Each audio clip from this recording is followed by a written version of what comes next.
Today we are going over the Semester 1 final review for Integrated Math 1. Jumping down to question number 1, it says write the slope-intercept form of the equation of the line through the given point with the given slope. So they give you a point, which is your x and your y. They give you the slope, which is your m. You plug those three items into your equation, y equals mx plus b. And then you're going to simplify until you get b by itself. Multiply -5 times 1. Add 5 to both sides, and you get b equals 0. So your final equation is y equals -5x plus 0. Number 2, same thing. They give you an x and a y and an m.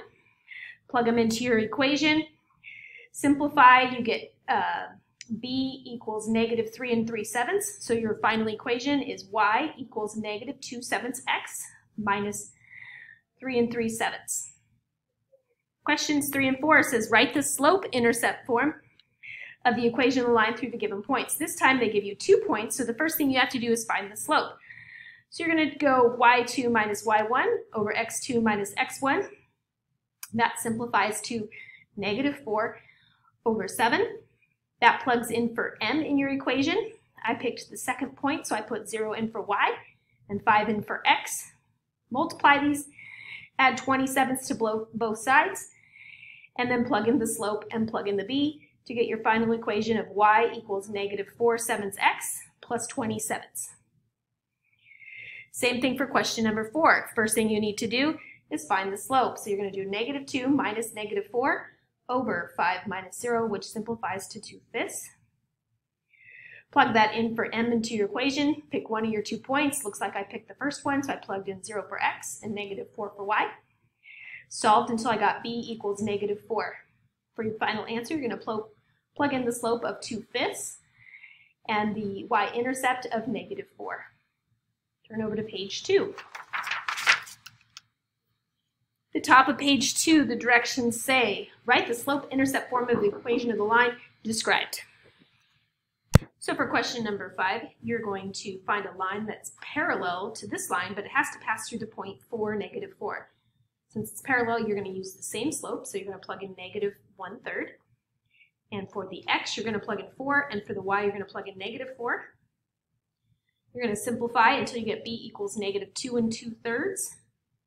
Plug that in here, and the slope's the same, so it's y equals -1/3 x minus 2 2/3. Question number 6.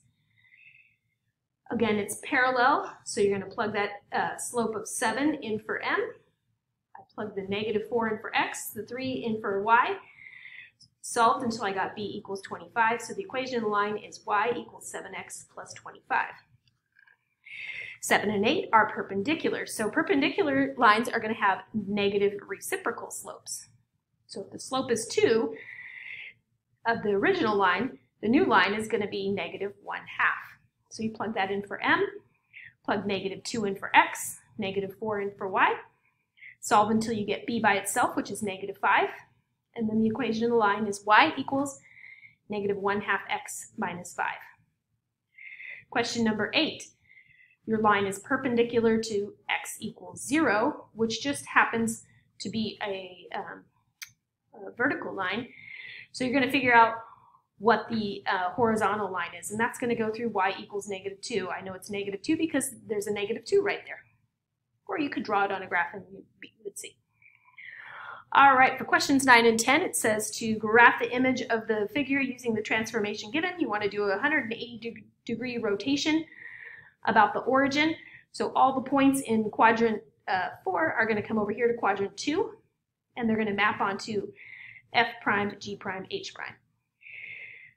Question number 10, you're going to do a rotation of 90 degrees counterclockwise about the origin. So everything in quadrant 3 is going to rotate down here to quadrant, this is quadrant 2 down to quadrant 3, rotating and mapping onto g prime, h prime, I prime.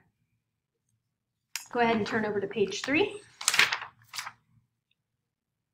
Top of page 3 says to evaluate the function. So for this one, all you got to do is take the -4, plug it in wherever you see the variable, in this case variable t.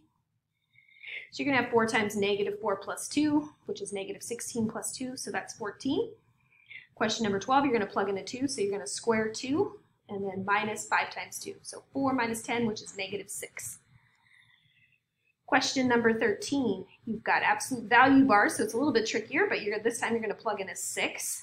So you want to simplify within the absolute value bars first. 3 times 6 is 18. 18 minus 1 is 17.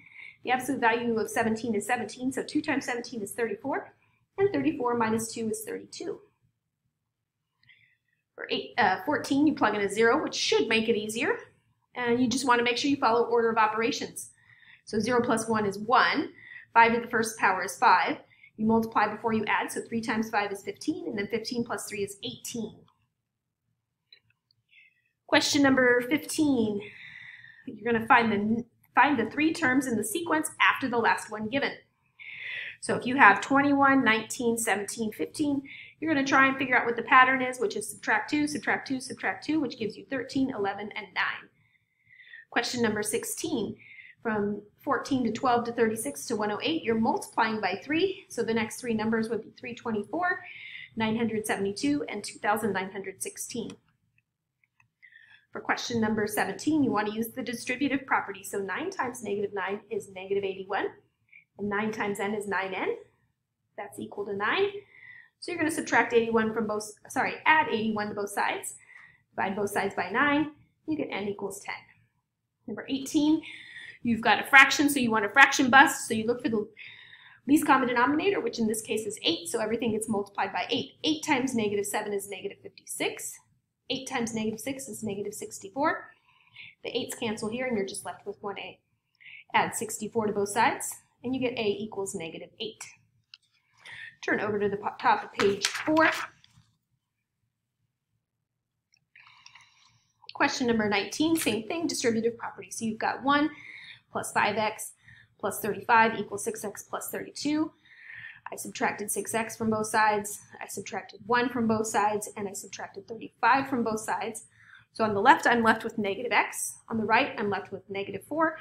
So I multiplied both sides by negative 1, which got me positive 4. Number 20, I need to simplify by distributing on the right first. So leave the left side alone. On the right, you're going to have 2 times 7, which is 14, 2 times a, which is 2a.